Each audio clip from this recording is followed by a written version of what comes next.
Hey everybody, my name's Candace Daniolo and I have so many special guests with us tonight, so many special guests. This is a first for me, I know for sure, having this many guests on a webinar, but we're excited. I hope you, as you're joining us, please let us know where you're coming from or where you're from and kind of what business you have. But my name's Candace Daniolo, as I said. I'm a pet business consultant at Pet Boss Nation. And I'm also a columnist for Pets Plus magazine. And recently we started doing these awesome webinars where we go beyond the pages of the magazine to interview contributors and experts. And in this case, our coolest stores. Who's cool? You're cool. Right? Who isn't? Yeah. You're cool. Right over cool. Pattie's cool. Pattie's super cool. So yeah, so let me just quickly introduce our guests. Please, as you're coming in, say hello as well in the chat. But so here we've got at the top right corner, at least on my screen, we've got Frank Frattini with the Hungry Puppy. Hello, Frank. Hi. Thanks for joining us. And where's your store located? We're located in Central Jersey in Farmingdale. Awesome. Right, we're about 8 miles from the shore. 8 miles from the shore. Okay, there we go. Awesome. Okay, and then, well, next to me, I've got Whitney, Kamish, and Jess, Ellis from the Green Spot in Omaha. Hello. Yeah, we're actually at their store. It's a lot of fun. I spent the whole day here hanging out with these girls, and their store is still open, which is why we're actually in the grooming room because it's a little noisy. They're so busy out there with customers. We had to find the nice quiet space. So. And on our lower half of the corner here, we've got Keith Miller from Bubbly Paws. How are you? Hey, how are you guys? This is so exciting. I just love, I feel like we're on the Brady Bunch, the way that it's like separated. I know. Oh my gosh, I know. Am I Greg or am I Peter? Who do you want to be? That's awesome. And where's Bubbly Paws located? Yeah, so we've got Bubbly Paws has 3 stores in Minneapolis, and we're opening a 4th one in about 6 weeks. Awesome. And now you also have a handful of other businesses, which we'll get into, but in a little bit. But we do have the names there, so we'll talk about that in a little bit. So our other guest that's with us, and unfortunately her camera's frozen, but we can see her beautiful face and her cool store behind her, and that's Patricia Boden. Patricia Boden from Animal Connection. Welcome, Pattie. Awesome. And let's know, you're in Virginia, right?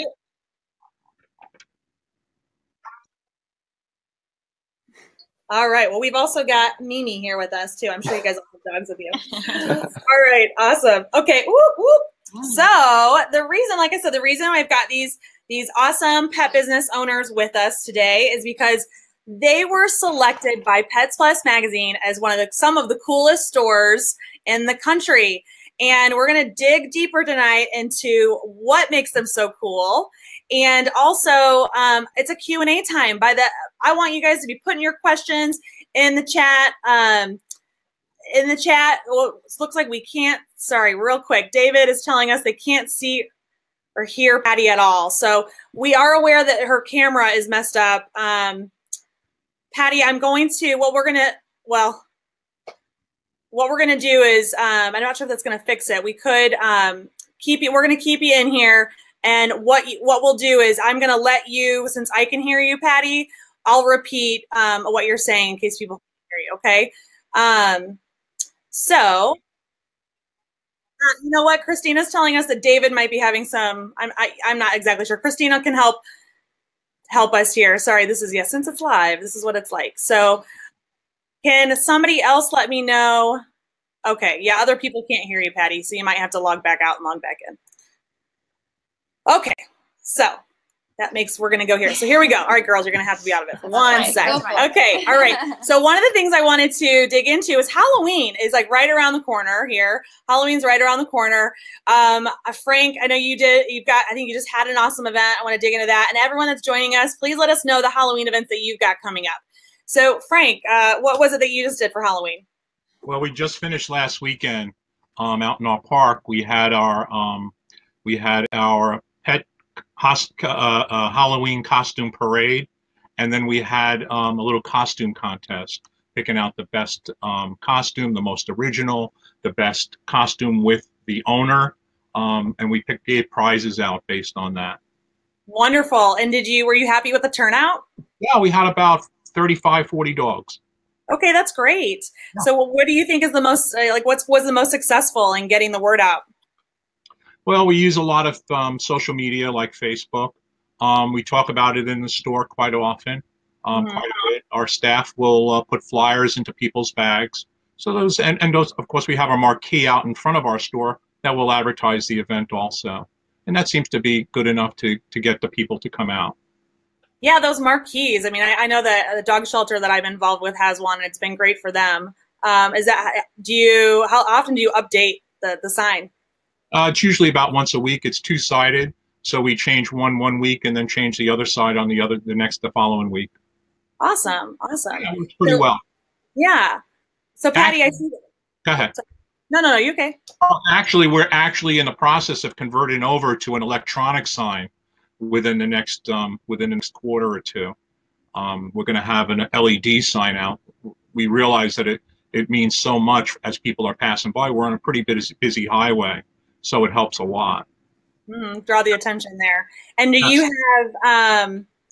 I know you. Well, I know a little bit about everybody's businesses, and I know that you've got some great relationships with your manufacturers. Have you gotten them to help pay for that sign to get some advertising?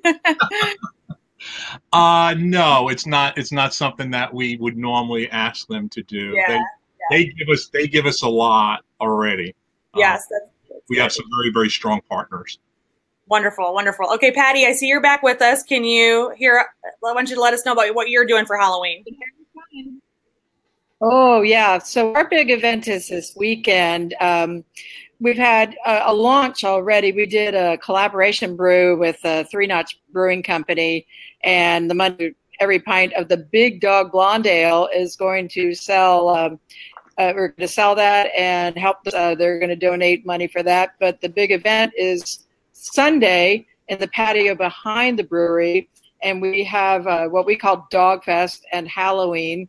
We did all the rescue groups and trainers and vets. We have 40 booths, 12 rescue groups, costume contest on the stage, and it's going to be a big, wild time. This is our 6th year doing that.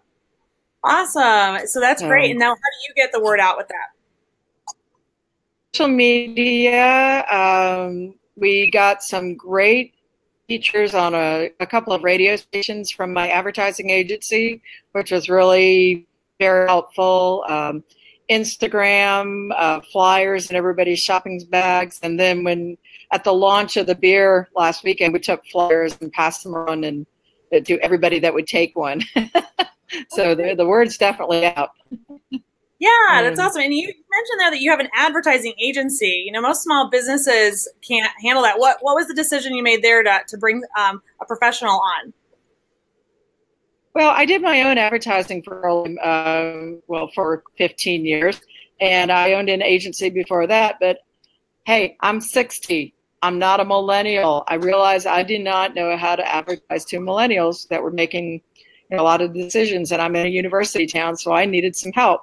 So I hired a guy that is proven, a track record, and he's really helped my business quite a bit in just the 3 months we've been working together. That's really, really good. If anybody who's watching was considering bringing on someone like that, like what were the kind of key things they should look for?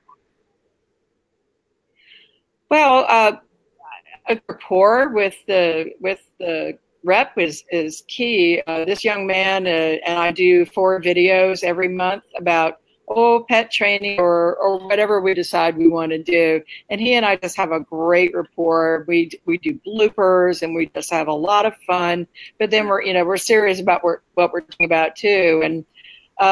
And he makes sure that I am seen more in town. I mean, I have to go and be social and out. So he and his wife and I go out and we make sure people see us. So I guess in a nice way. Yeah, I think that's really smart. So you found someone you like working with. It's not something that you want to, so you still enjoy it because it's been your career, but you found someone that's kind of helping keep you relevant, maybe keep you seen in Exactly. the community. And what I like that you said too is that you had a plan ahead of time, that you sat down and made a plan ahead. So that's great. Thanks for sharing that. So Keith. He's a blogger too, and he has over 500,000 people that read his blog within a 3 area. So it's a pretty good readership. Awesome. So Keith, tell us what you've got going on for Halloween. So we used to do dog Halloween parties, and we've kind of stepped it up a little bit this year. We've been doing a local pet segment on the NBC station once a month, and each month it's different tips.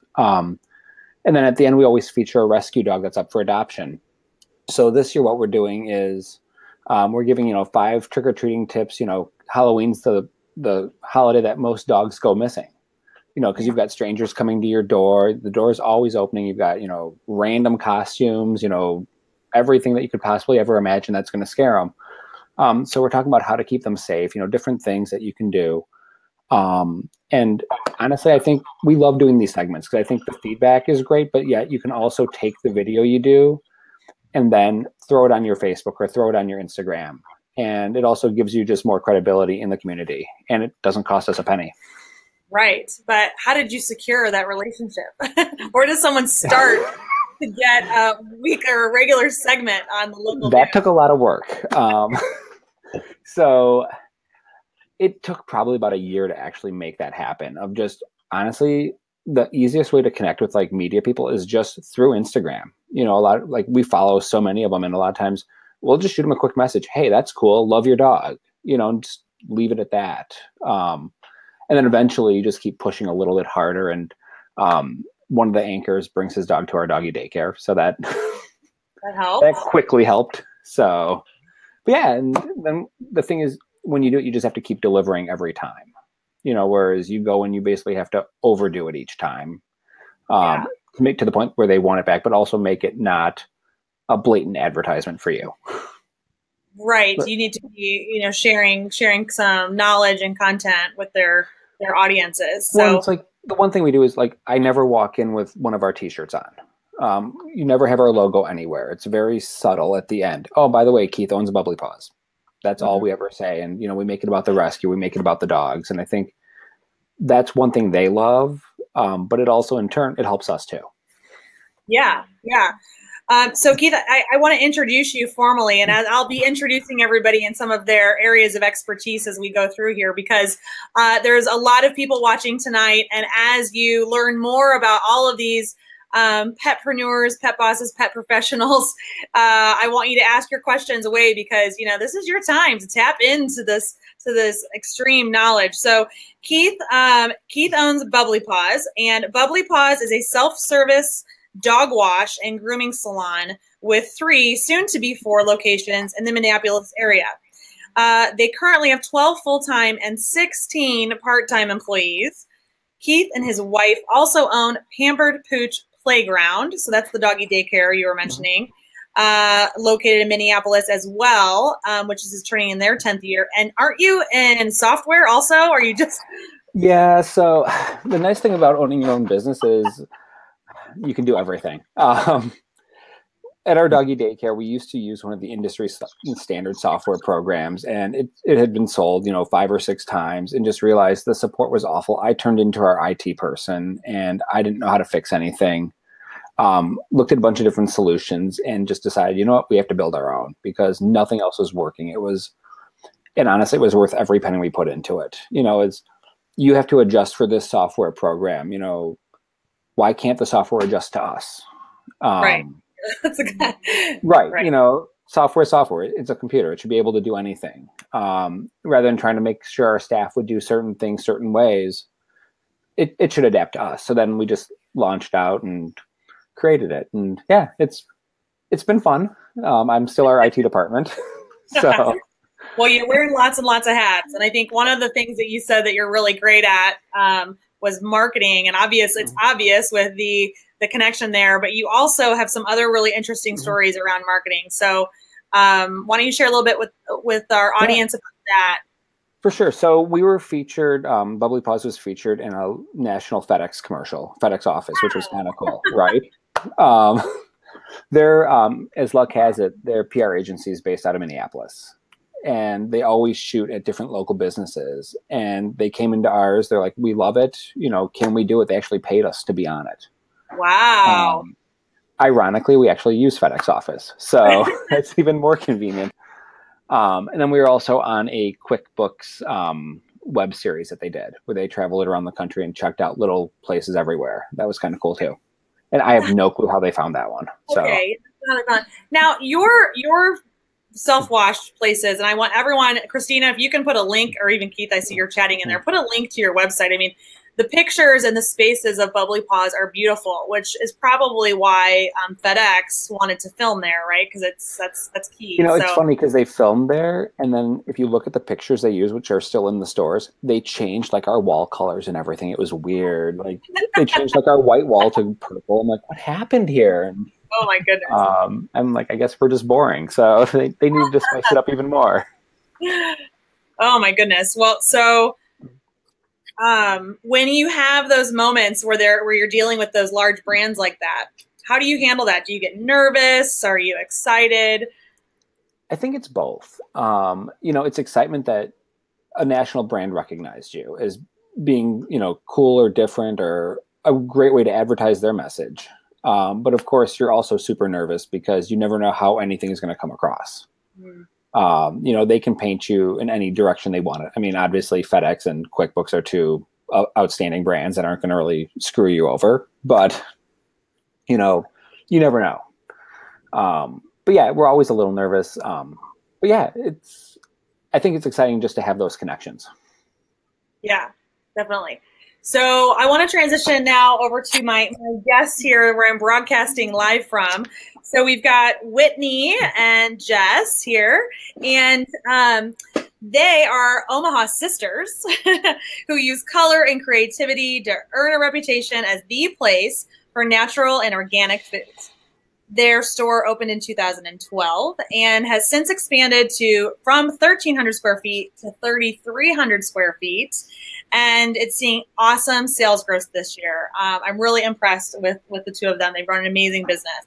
They have 18 team members, self-wash services, and run lots and lots of promotions and events. Jess is actually also the founder of a rescue called Pug Partners of Nebraska. And we've even got a little rescue pug here, Mimi. I have to lift her up a little bit. There we go. She's snoring a little bit. Yeah, Mimi's so cute. So I want to continue the conversation of marketing. And so Keith has been great about, you know, finding these great corporate partners. But just because of your connection with Pug Partners of Nebraska, like you've really been able to create a connection with giving back and shopping local and getting your local community to respond to all the giving back that you do. So I'd love for you guys to talk a little bit more about that giving back component. Yeah, so we have always been big believers in givers get, like you said. Givers get, yeah. We started with the Pug Rescue when Whitney and I were actually in college, and we both actually founded it. We were both co-founders. Oh, you did? Okay, sorry. That's okay. You're awesome too. But we learned a lot for that. With that we did a lot of volunteer management and online stuff. And just like that was kind of what started our entire adulthood or whatever. So like we've been involved with that for years. It wasn't just a one-time thing that we're going to have a fundraiser and then, it's been lots and lots of events. So starting a rescue really helped us realize how costly those rescues can become and how every dollar really does help. Yeah. And so even the littler fundraisers, they don't have to be, these huge giant ones, but every little bit that you can help to get the word out for these rescues and work with them, and also just raising funds, every little bit helps. And so I feel like that's really been a great growing factor of ours, is that we've really gotten behind our rescue community, and in fact it's turned around and helped support us too. So you initially started by doing meet and greets on weekends, and then you created an entire fundraising program called Trimming Claws for a Cause. It's so cute. I love that name. How does that program work? Every other Tuesday night we feature a different rescue group, and we do nail trims, and all the proceeds go to that specific group. So. hours? Just they come in and walk in, yeah, so just 2 hours. Okay. So are there things you think that you do that have made this more successful along the way? I feel like I hear a lot of times stores make a donation to a charity or host an event. I think that's, we'll have an adoption event, or we're going to give a percentage of our sales to the local dog rescue. And the store, of course, is hoping that it will bring in new customers, but really the rescues are so busy, they don't have a lot of time to promote it. And it ends up kind of being a flop. And I feel like the store is not as excited to do these give backs. So one thing that we found that's really helped us is creating adoption coupons. And so these are generic coupons that we give out to different rescue volunteers and different organizations. And what it has on it is a coupon for a free 5-pound bag of food and also for a free self-serve dog wash. So that encourages multiple visits to come back, and we hopefully can get them started on the good food and samples and kind of and have a great first or second experience with us, and then hopefully keep them coming back that way. And how do you distribute these coupons? The coupons we just give to the different rescue volunteers, and then as they adopt out dogs, they're part of the packets or information that they're given. Awesome. All right. That's great. So if you guys have any questions at all, put them in the comment thread and we'll answer them towards the end. All right, Frank, how are you doing? I want to continue the conversation about marketing with you, but I've gotta tell everybody how amazing you are. Frank and his wife started their business way back in 1987. They grew from 1,200 square feet to 3,000 square feet showroom, and they have a 15,000 square foot warehouse. They've also built their own dog park on site, as well as built an e-commerce division that ships to New York and New Jersey and Connecticut areas, and a local delivery division that also delivers to the surrounding areas. They currently have 25 employees too. So Frank, I mean, gosh, you've been in business for a long time, and you have, what'd you say? I am a dinosaur. I know. Well, you're a business that started before the internet was really flourishing, I feel like, right? And then you jumped on existence. Okay, wasn't even in existence, and that's true. In '87, oh my gosh, that's true. I guess that was like AOL dial-up, I don't even think AOL was there. I think dial-up. In '87, I was I guess 8, and then I don't think I had internet until we were like 13 or 14. So, but so yeah, you were pre-internet. You are a dinosaur. Jeez, no.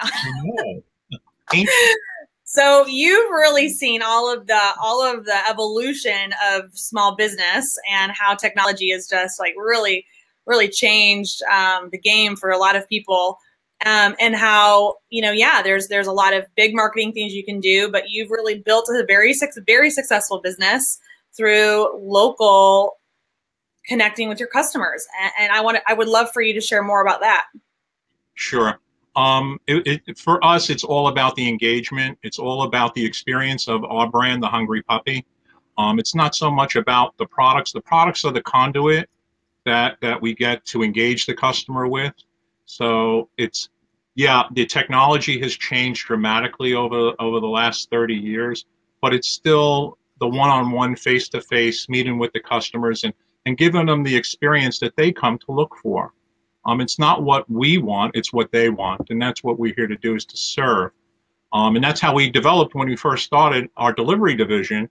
We started it because both my wife and I, before we got into the business, we both worked in Manhattan. And we used to show dogs, we used to show Newfoundlands, and it was such a hassle to, on a weekend, have to go get specialty dog food at a pet store. And we would say to ourselves, I don't understand why nobody delivers this stuff. So we were Chewy actually before Chewy. You're cutting edge, trendsetter.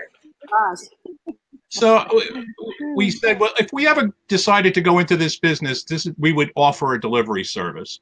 Sure enough, we saw a model at another pet store where they were selling pet supplies and pet food, and they didn't sell pets. And that really appealed to my wife and I. And we said, we like that concept. And I wasn't crazy about going to Manhattan every day. So I said, hey, you know what? I wanted to go out on my own. I wanted to be an entrepreneur. This was an opportunity. And I'll be honest, we've been riding the wave but 30 years, how the pet industry has grown. If you would have told me 30 years ago that it would turn into this, I would have said, you're crazy. There is just no way. But as back to the technology, today we have in our facility, it's a small little company. Okay, it's not very pretty. It's more functional than anything, but we have, I think, 15 or 16 computers in our network that have to communicate with each other throughout the course of the day. So, and I stand back and I say, I can't believe that this is all just to sell dog food and supplies. This is insane. But we've been riding the wave, and we're very, very fortunate. We have a great relationship with our customer base. We're constantly growing our customer base, and we have a great relationship with our employees. And most importantly, too, not only is it just the employees, but it's also the partnerships that we've created with distributors and manufacturers, too. Yeah, I think I'd love for you to dig deeper into how you have built those relationships. Like, what are the key when to get any relationship off to a good start, or to maintain that relationship? What's your tactic and strategy around that? Well, we're honorable. We don't denigrate anybody's products, and we have a very, very wide net, which is a little bit different in our industry. We're probably different than most other independent pet supply stores because our net is so wide. We carry 85 different brands of dog food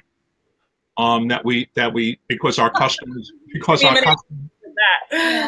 it's what they want. It's not what we want. It's what they want. If our customer wants it, we don't sell the products. As I said, we sell the hungry puppy. So it's all about the hungry puppy, or as we affectionately call it, the pup. Okay, and it's about that. It's not about the products. The products are the conduit that get the people into the store. So if it's what they want, that's what we want. We're not passionate about necessarily dog food. We're passionate about our company. So in that light, we try to market ourselves as something different, as an alternative to a PetSmart or a Petco or a Chewy or a Target or an Amazon. We can provide a much wider selection of products than than they could, and probably a larger selection than most independents do. So it attracts a wider group, a wider net of people that we can bring into the pup. Got it. That's one. I mean, there's a lot of different advantages that we have in the marketplace. I can go on. Sure. Well, I know it's hard. I'm like, we've got a lot of us on now, but I did want to talk about delivery, because you did mention that, and I know we can talk. I'd love to hear your strategy, because I feel like that's a really hot topic right now in the pet industry. You read articles that are put out there that say, like, your business is dying if you're going to die if you don't start offering delivery. And then the opposite kind of argument of that is, yeah, but how do you build that business so that you can actually have the expenses put to that too, towards that? So how did you build your delivery business? Well, we started from day one, and we scaled to growth. We have 4 trucks that are on the road 4 days a week, sometimes 5. But it didn't start that way. It just started with me with a van. When I closed the store, I would take orders during the day from people. Sometimes it might be 2 or 3 customers a week. That would be it. And I would take it after we closed our store. I would deliver it to them. You develop it the way we normally suggest and I talk to a lot of retailers around the country about our delivery division, is we normally suggest just start it with as simple as a 5-mile radius of your store. And you can do that every day. Okay, you're open 4 or 5 days a week, 6 days a week. You can do it every day, so you can provide the next day service, okay, for your customer. And more important than anything, too, is it separates you from everyone else that doesn't do it. And that's an important feature, because you can say, hey, I provide delivery. I can do it for you. Others can't. So all things being equal, if you sold the same product as a company down the street that doesn't offer delivery, customers might migrate to you just because of that service. And we realized that, and we just grew upon that. So we started with a 5-mile radius. Then we went out to 10. Then we went out to 15. Then we went out to 25. We're currently out to 35, and some points 40 miles from our store. The good thing, though, Candace, is that it provides us. We have a presence in markets that we would never, ever have 40 miles away from our store. Okay. And our presence, although we have a presence, there is a minimal expense. We don't have any physical footprint. We don't have to pay any rent. We just drop off. We develop the routes at this point where we have literally dozens and dozens of deliveries going out in that region. So for us, it's just another 2 bags, 3 bags, 10 bags, whatever it may be. It's just ancillary at that point. So we have that presence in a market that we would never, ever have, and nobody would, 40 miles away, they may not buy from us. They wouldn't be as inclined to buying from us if we didn't deliver. Right. Yeah. We were actually talking, I was telling Jess and Whitney about your delivery and how, I'm sorry if I'm doing. You guys hear the echo? No, you're right. Okay. How, if a customer comes in and you don't have something out of stock, you know, because we were actually talking about inventory planning, and honestly, I don't recommend that you guys carry 85 brands and dog food. Frank's been able to master it, but as an inventory planning and strategist, I don't know that that's a great idea to start off with. So we were talking about how we needed to really look at the lines that we carried and decrease, like look at what best sellers were, and maybe just keep the inventory fresh. And that, so I used your example when we were talking before, Frank, about how if somebody doesn't have it, it's like we are fortunate, or if you don't have it and what somebody needs, you know, we are fortunate in the pet space where our local distributors order pretty frequently. And your argument to that was we'll have it for you by Thursday. And they were like, well, yeah, but then I have to come back and pick it up. And your argument was we deliver it to you for free. You know, we'll make it as easy as we can. And they're just, the customer's so surprised by that. And so that's probably, you know, I'm sure that was one of the successes in building that business. Absolutely. What we try and do is remove all objections, remove all obstacles, remove any barriers of friction between the transaction and the customer and the relationship with the hungry puppy or our company. We go to great lengths to remove that, including if we don't have the product. Yeah, when it comes in, lickety split, we'll take it out to you. No charge, no worry. Even if I have to run it out. Maybe you have to run it out. Awesome. Well, so I want to get Pattie here. Pattie, are you still with us? I'm here. Hey, Pattie's there. So I'm here.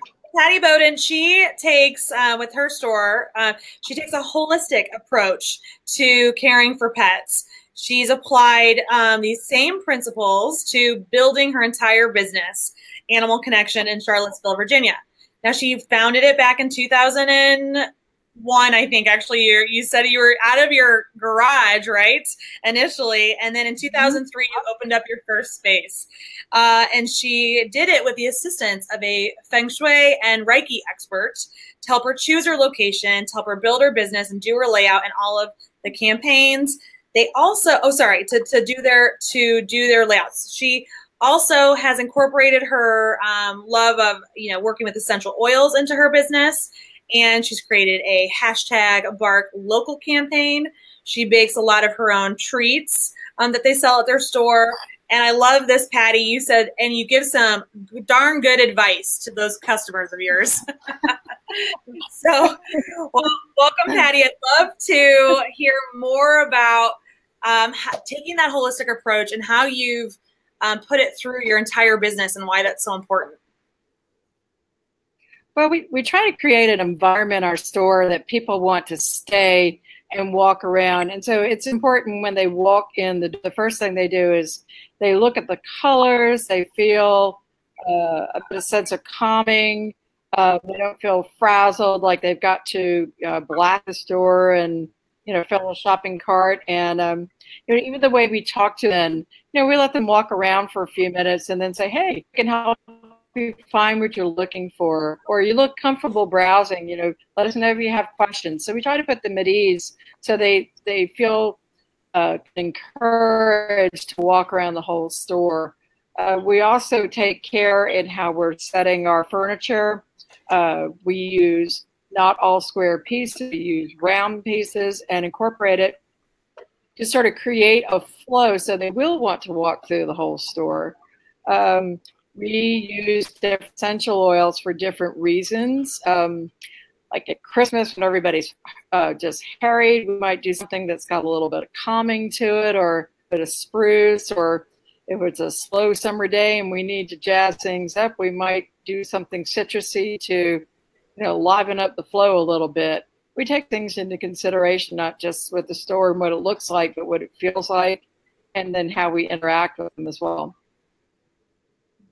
That's great. So what do you, and the successes you've had in growing your business, what has it really been for you think that's really helped you be a successful leader to your team there? Well, surprisingly, the things we do in the store have been successful. Right, we've solved some problems. We work with each animal, with each person, but a lot of times when people come in with a dog that's got a physical complaint, a lot of times it's their emotional, something that's going with it. I learned a lot about dealing with people with a horse trainer named Buck Brannaman. He's known being the inspiration for the Horse Whisperer. His snippets are, reward the slightest try, listen, observe, remember, compare, those types of things. So surprisingly, a lot of the things I've learned with the horses are directly related to customers, working with the animals here, staff. I didn't know that at first when I started on that journey, but the more I go there, it's directly related. Yeah, that is really interesting. The overlap. It's different. Yeah. So I'd love to hear, I guess, from each of you about if it was something that you feel like you know about business that maybe you don't think another pet business owner knows. Bestow your wisdom of what you feel like is something that you are proud of and strong in, and that you feel like maybe a lot of other business owners don't know this. Who wants to go first? Should we go with our most seasoned? No. Frank, sure, not a problem. I can only tell you that what we look to do is to develop competitive advantages in the marketplace. We're competing every day with PetSmarts, Petco's, as I said, Chewy's. We have to compete with them every day. So we're always looking for competitive advantages, whether it's the product selection, whether it is our social entertainment or a social engagement that we have, where we have our website that is coordinated with our Facebook page, which is coordinated with our app. We try and make it fun for our customers. We're very, very customer-centric. It's all about our customer. It has really very little to do about the products. It has little to do about, it's what they want and providing them with what they want and the services that they're looking for, and to have fun with them, create the community. And that's what we look to do.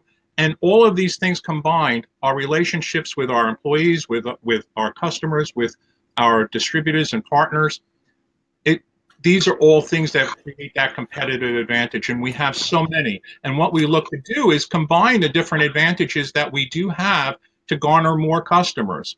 For instance, we have a new food that we're just beginning to carry, and to get it off the ground, what we do is we also have a veterinary clinic here too. So we have a veterinarian on staff. So what we do is we will give discounts based on the fact that if you purchase this type of dog food, this brand of dog food, we'll give you a discount on your vaccine.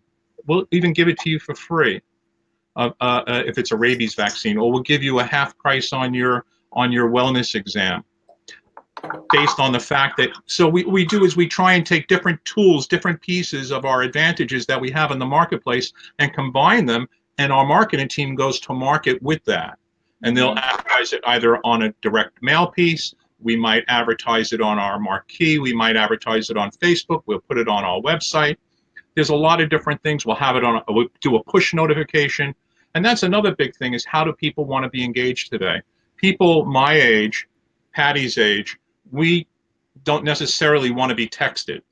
Or I speak for me. I don't know if I can speak for Pattie, but I know I'm not big on texting. Okay, but a lot of people your age, Candace, that's all they know. Some people like the push notification. A lot of people like a phone call. I prefer the phone call. Some people like to get an email. So everybody needs to be engaged differently, and what we try and do is try to engage them in the way they want to be, and try and make it all about them. Yeah, that's good. So you think, how would you recommend somebody goes about figuring out what their competitive advantage is? Because I know, I've even thought this of myself. I'm in a really competitive market. There's a lot of dog boutiques when I had my dog boutique, and I'm like, well, how am I different? We all sell the same natural dog foods. We all, and you have to, I found my competitive advantages as well. But how do you recommend somebody goes about like starting to think about what makes them different? That's a great question. It's really simple. Look at your company. Look at doing the things that provide value to your customers that others can't do, won't do, or don't know how to do. Do those things. If you do those things, you will be hugely successful. And those are your advantages. Our location is an advantage. Our dog park is an advantage. My delivery division is an advantage. The veterinary service is an advantage. My employees, they've been with me 10, 15, 20, some over 20 years. That's an advantage. My partnerships with my distributors and manufacturers, they're an advantage. Even the sheer number of customers that come through my door is an advantage. People pay me to be on the monitor behind our counter. Other companies will want to pay me because they want access to those people. Distributors and manufacturers come to me and say, hey, we need a presence in the independent space. So we want to fish where the fish are. Okay, so we want to go where we know there's thousands of people coming through there every month. Yeah. Okay, where there's those people that are going to recognize and see their product. They have to be in our space. They're damn near willing, some manufacturers almost willing to give it away because they have to be in the space. Okay, they may be in Petco and they may be in PetSmart, they may be on Chewy, but they still have to be an independent.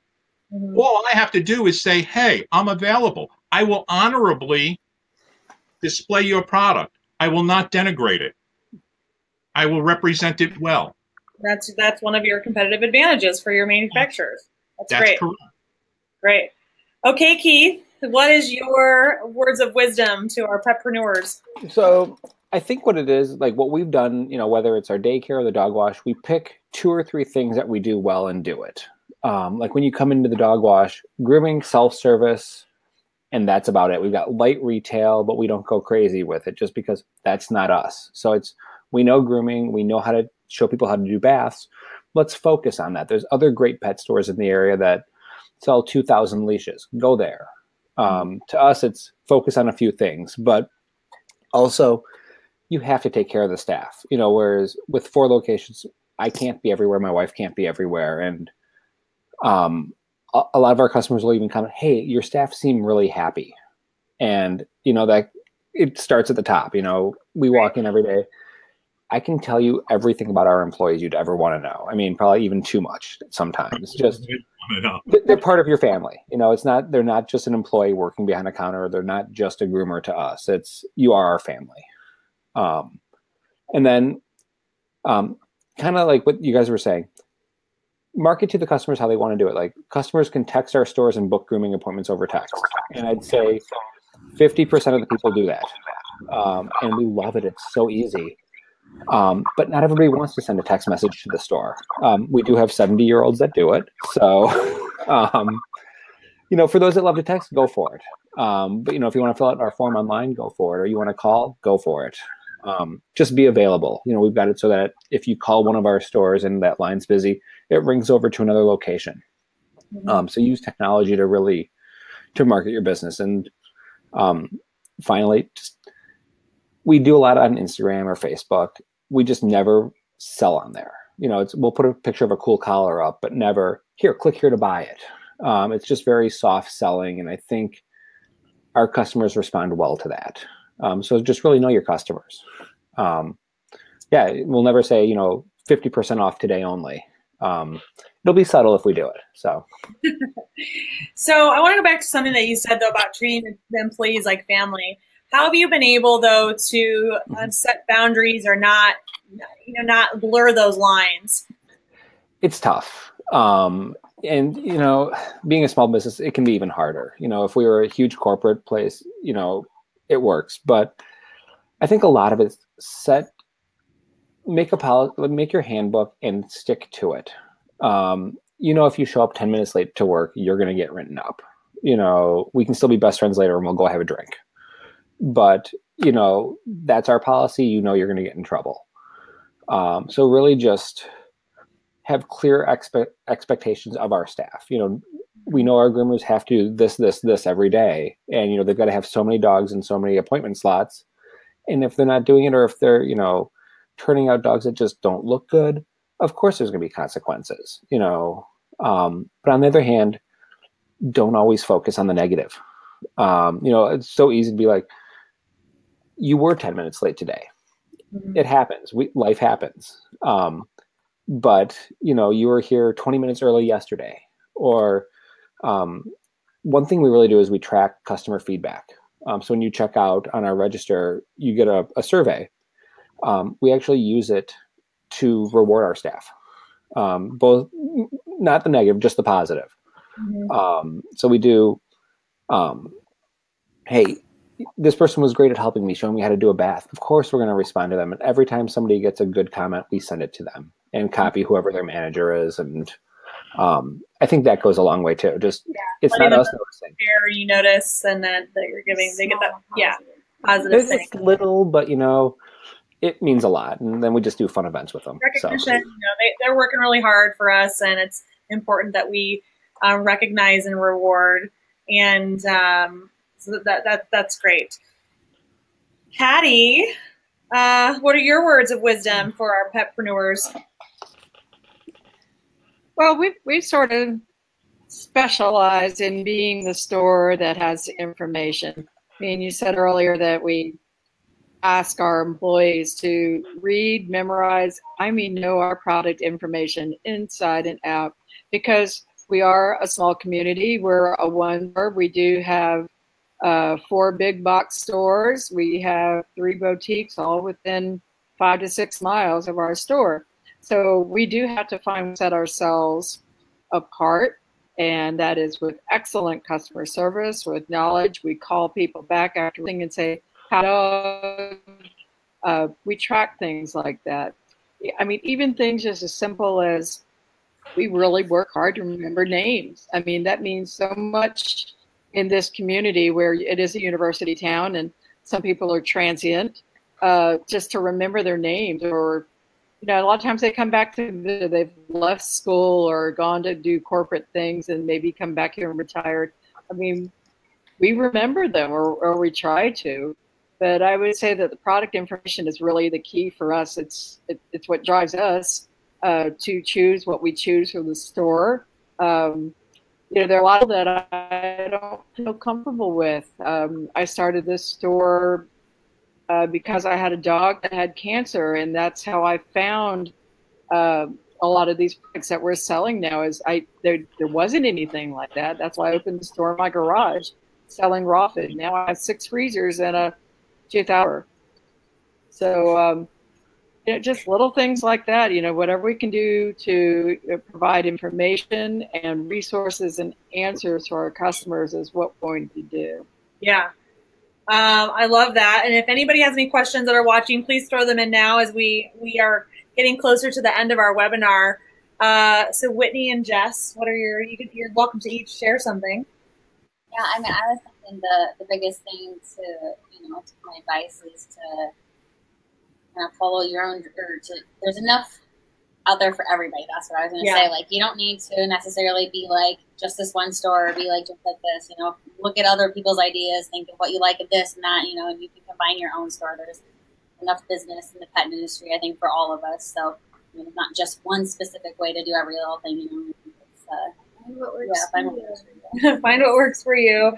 I love that. Yeah, there's plenty of business to go around, and you know, that would be even my recommendation too off of that. You know, having been in a very competitive place like Chicago and dealing with big box. I mean, my retail store was right next door to a CVS and across the street from a Jewel Osco. And within a half-mile radius, I had 8 competitor boutique stores and like pet supplies. I mean, there was a lot, and we still had a successful business. But it was because I didn't live in the fear of big box putting us out of business. I didn't live in the fear of the internet.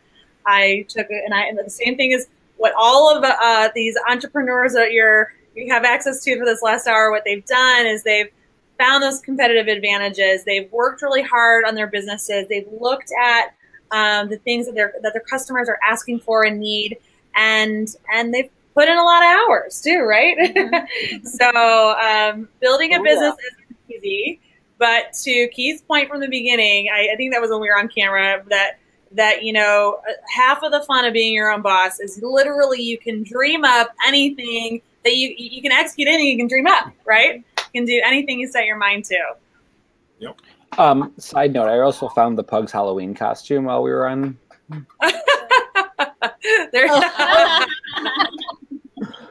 I was really concerned the pug went missing, and I'm like, okay, now it's back, so I'm happy again.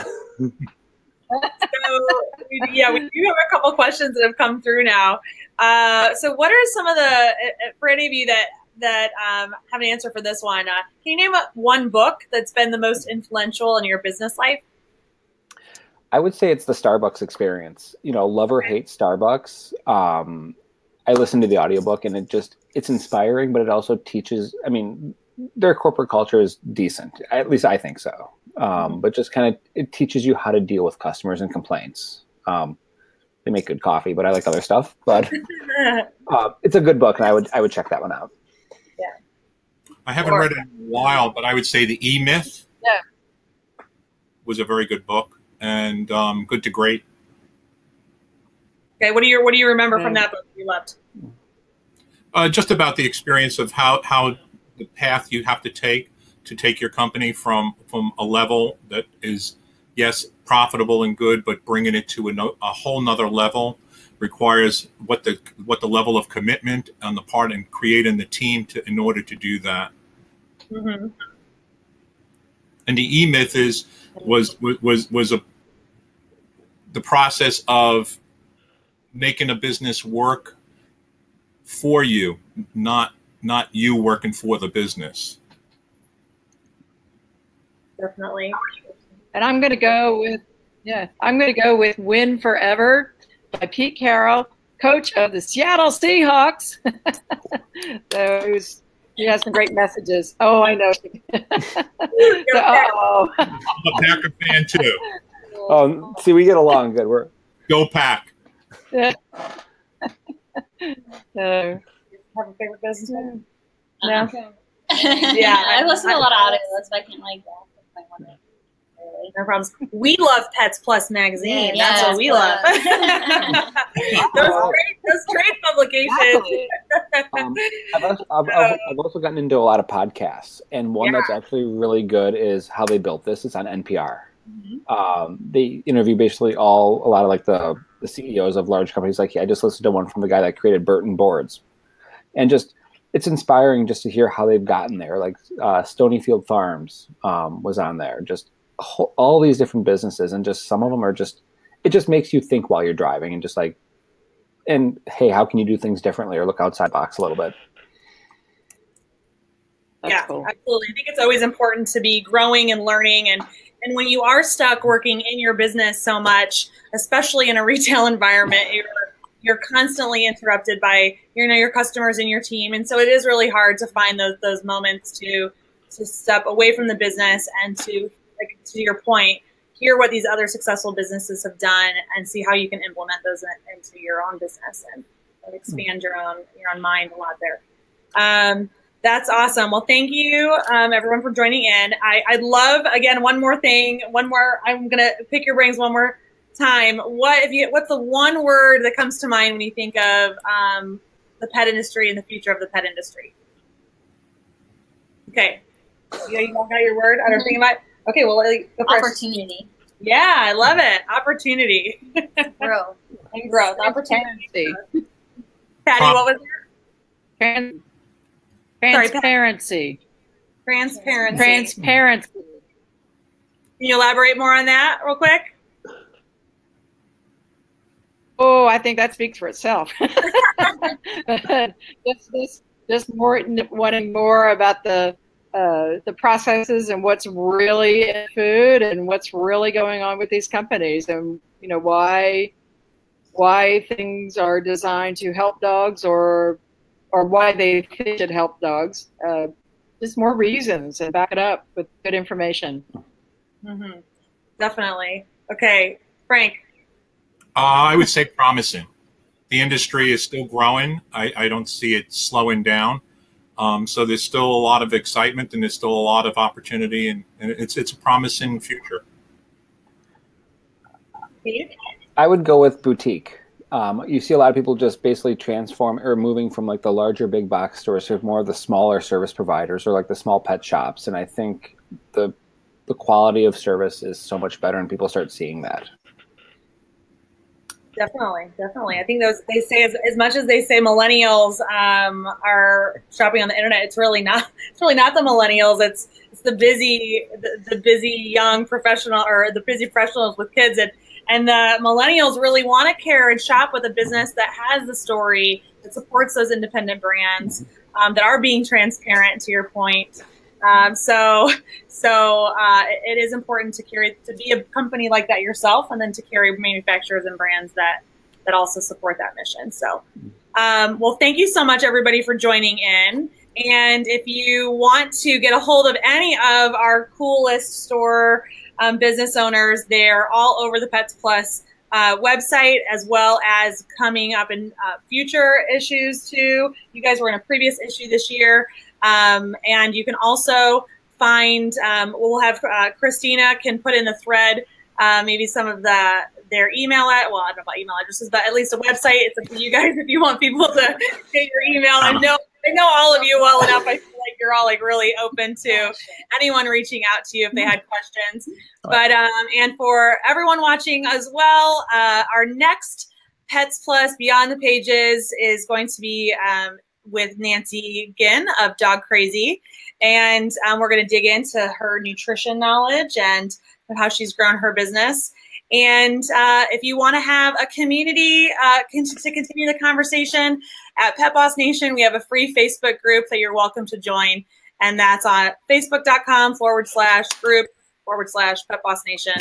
We'll get it in there, so you're all welcome to join. It's full of manufacturers and retailers. So thank you so much for everyone who joined us, to our coolest stores, to the viewers, to Mimi. Thanks for the invite. Thanks for having us. All right. Bye, everybody. Bye. Hey, bye.